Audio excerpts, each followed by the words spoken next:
Sign this check over to your brother, or you are not walking out of here. My mother didn't wish me a happy birthday. She just slid the $500,000, my grandfather's gift, to me across the table like it was a ransom payment. When I didn't reach for the pen, my father walked to the door and locked it. Then he turned his phone screen toward me. It was a photo of our front porch, taken from a black car sitting in the driveway right now. The loan sharks are outside, Clara. You pay Brandon's debt, or they come in. Before I tell you what I did with that pen, drop a comment and let me know. What is the worst gift a family member has ever given you? I'm reading every single one. I looked at the locked door, then back at my parents. Panic is a luxury I couldn't afford. In my line of work, when you find a discrepancy in the ledger, you don't scream, you investigate. And right now, the discrepancy was sitting in the middle of the table. A stale, store-bought cupcake with a single unlit candle. I stared at that sad little cake. And for a split second, I wasn't 29. I was 10 years old again. Sitting at this same table, squeezing my eyes shut and wishing with everything I had that my parents would look at me the way they looked at Brandon. I wished that just once, I wouldn't be the invisible tuition payment or the future retirement plan, but their daughter. I looked at Linda's knuckles, white as she gripped the check, and Gregory's eyes, darting toward the window where the black car waited. They weren't here to celebrate my life. They were here to harvest it to save their son. In that moment, I mentally leaned forward and blew out that 10-year-old's candle. The smoke didn't smell like birthday wax. It smelled like a bridge burning. The daughter in me died in that chair. And the forensic auditor took over. I didn't cry. I didn't beg. I leaned back and let my pulse slow down. Fear makes people stupid. And right now, I needed to be the smartest person in the room. If I sign this check, I said, my voice terrifyingly calm. Brandon is dead by morning. Linda blinked, her aggression faltering for a second. What are you talking about? It's money. It saves him. It's $500,000, Mother. You don't just hand that over. The second I endorse this to Brandon, the bank files a suspicious activity report. It's automatic for any transfer over $10,000. For $500,000, they freeze the account for a minimum of 7 days for an AML review. Anti-money laundering. If those sharks don't get their cash by sunrise, they come through that door. And if the IRS sees Brandon getting $500,000 with no documented source, they seize it for back taxes before he can pay anyone. Gregory looked at his phone again. He was sweating. So what do? We can't wait 7 days. We have to make it look legitimate, I lied. The lie tasted like copper, sharp and electric. We need to hide the asset. If the sharks run a background check and see you own this house, they'll know you have equity. They'll take the cash and then they'll force you to sign over the deed anyway, just for the interest. You need asset protection. I saw the greed flicker in Gregory's eyes. He didn't want to save Brandon. He wanted to save his house. How? We transfer the title of this house into a blind trust tonight. An anonymous LLC. I set it up as a corporate acquisition. The money transfers instantly as a business deal, bypassing the personal hold. The sharks run a search. They see you own nothing. You're judgment proof. The money clears. Brandon pays them off. And the house sits safely in the trust until the heat dies down. It was a complex web of nonsense mixed with just enough financial buzzwords to sound terrifyingly real. I watched them exchange a look. They didn't know I was lying, because they never cared enough to ask what I actually did for a living. They just knew I handled money. Do it, Linda said, pushing the laptop toward me. Fix this. I opened the screen.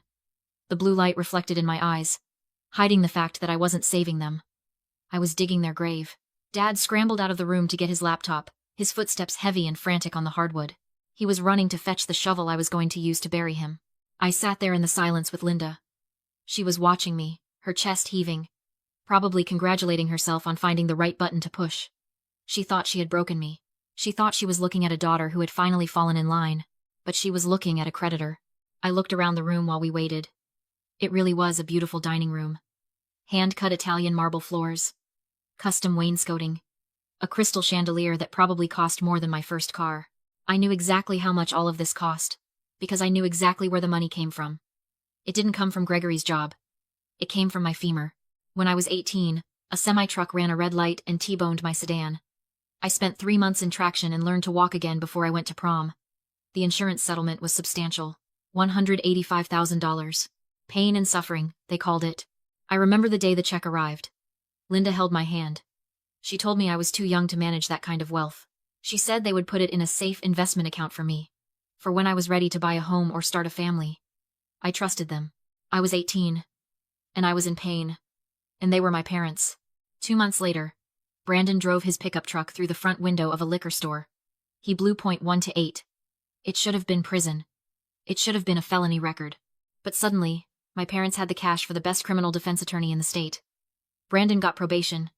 The charges were expunged. And when I asked about my investment account a year later, Linda told me the market had crashed. She lied to my face without blinking. I didn't know the truth then. I know it now. I traced the transfers myself 3 years ago when I got my certification. They drained my pain and suffering to buy Brandon's freedom. They took the settlement for my broken leg and used it to fix their golden child's mistakes. And it didn't stop there. While they were renovating this house, adding the marble floors in the new wing, I was living in a basement apartment in the city that smelled like black mold and cat litter. I was eating instant noodles and working double shifts to pay for textbooks because my college fund had mysteriously evaporated to pay for Brandon's gambling debts in Vegas. They sat in luxury, paid for by my trauma. And they let me rot. I looked at Linda now. She was smoothing the tablecloth, agitated, checking the door for Gregory. She had no idea that every luxury in this room, every asset she was terrified of losing to the loan sharks, was already paid for by me. Taking this house wasn't theft. It wasn't a scam. It was a reimbursement. I was just collecting on a debt that had been accruing interest for 11 years. "You're doing the right thing, Clara," Linda said, mistaking my silence for contemplation. "Family helps family." "I know," I said. My voice was steady. "That's exactly what I'm doing." I was helping the only family member who mattered anymore. Me. Gregory came back into the room, clutching his laptop to his chest like a shield. He set it down on the table, pushing aside a centerpiece of dried flowers that had probably cost $500. He opened the lid, his eyes darting from the screen to the window, where the imaginary black car was waiting. He typed in his password Brandon88, of course, and stared at the digital transfer portal I'd pulled up. His finger hovered over the trackpad. He was sweating. A bead of perspiration rolled down his temple and caught in his collar. "I don't know, Linda," he muttered, his voice cracking. "Transferring the deed. This feels extreme. What if the trust doesn't release it back? We need a lawyer to look at this." "We don't have time for lawyers, Gregory," Linda hissed. "Look at the time. Look at the window." I know. But he looked at me, suspicion finally cutting through his panic. "Why are you helping us, Clara? You never help. You hoard every cent you make. Why the sudden change of heart?" He was weak, but he wasn't entirely stupid. He sensed the trap, even if he couldn't see the teeth. I opened my mouth to spin another layer of financial jargon, to talk about equity shielding and emergency liquidity. But Linda didn't let me speak. She snapped. The facade of the concerned mother vanished, replaced by something feral. She lunged across the corner of the table and grabbed my wrist. Her nails dug into my skin, sharp and painful. "She's helping because she doesn't have a choice," Linda spat, her face inches from mine. "Listen to me closely, Clara. You are going to walk your father through this process, and you are going to do it right now." "Or what?" I asked softly. "You'll ground me?" Linda's eyes narrowed into slits. "Or I pick up this phone and call 911. I tell them my daughter is in the middle of a psychotic break. I tell them you're threatening self-harm. I tell them about the antidepressants you took in college. I tell them you're unstable, dangerous, and unable to care for yourself." The room seemed to drop 10 degrees. "You wouldn't," I said. "But I knew she would. I will file for an emergency conservatorship by morning," she whispered, the words sliding out like venom. "I will tell the court you aren't competent to manage your own affairs. Think about it, Clara. A forensic auditor with a documented history of mental instability? A 5150 hold on your record? You will lose your license. You will lose your clearance. You will never audit another company as long as you live. I will burn your career to the ground to save your brother." I looked at her. I really looked at her. For years, I had told myself they were just flawed, that they loved me in their own broken way. But looking into her eyes now, I saw the truth. There was no love there. There wasn't even likeness. There was only a predator looking at a resource. She was willing to lobotomize my life, strip me of my autonomy, and destroy the only thing I had built for myself, my career, just to keep the cash flow running for Brandon. She wasn't my mother. She was a hostile combatant, and with that threat, the last microscopic grain of guilt I had about taking their house evaporated. It turned to ash. I didn't pull my wrist away. I didn't flinch. I let a slow, cold smile spread across my face. It wasn't a happy smile. It was the smile of a hunter who just watched the prey step into the snare. "You're right, Mom," I said, my voice steady as a flatline. "Family comes first. Let's get this done." I turned to Gregory. "Open the browser." I booked an emergency online notary appointment under a corporate merger code. "She's waiting in the lobby. We have 10 minutes before the slot expires." Linda released my wrist, looking triumphant. She thought she had won. She thought she had scared me into submission. She had no idea she had just signed her own eviction notice. I opened my laptop. The screen glowed in the dim room, casting long, sharp shadows across the marble table. I checked the time in the corner of the display. 7:42 p.m. We have 18 minutes, I said, my fingers flying across the keyboard. I called in a favor with a corporate notary service I use for hostile takeovers. I booked an emergency remote slot under a merger and acquisition code. She's in the digital waiting room right now. If we miss this window, the slot closes, the asset protection deal dies, and Brandon is on his own. It was a lie. A beautiful, high-pressure lie designed to short-circuit their critical thinking. There was no merger code. There was just a standard 24-hour notary service anyone could book for $50. But they didn't know that. They only knew panic. Gregory wiped his forehead with his sleeve. What do we do? Sit here, I ordered, spinning the laptop to face him. I've prepared a quitclaim deed. We are transferring the title of this property into a holding company called Veritas Holdings, LLC. Veritas?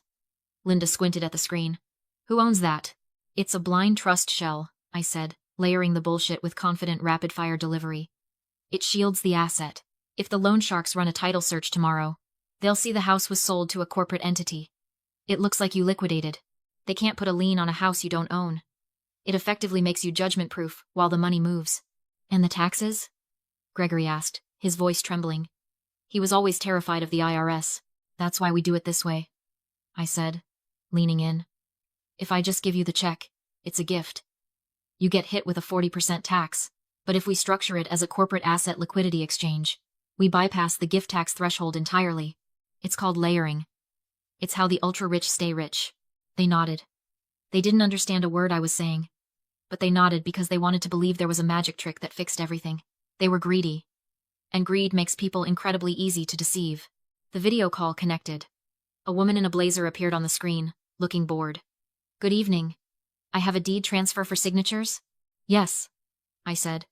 My clients are ready. Gregory hesitated. His hand hovered over the trackpad. For a second, a flicker of survival instinct kicked in. Clara, this trust. It transfers the house back to us in 30 days. Right? Once the sharks are paid?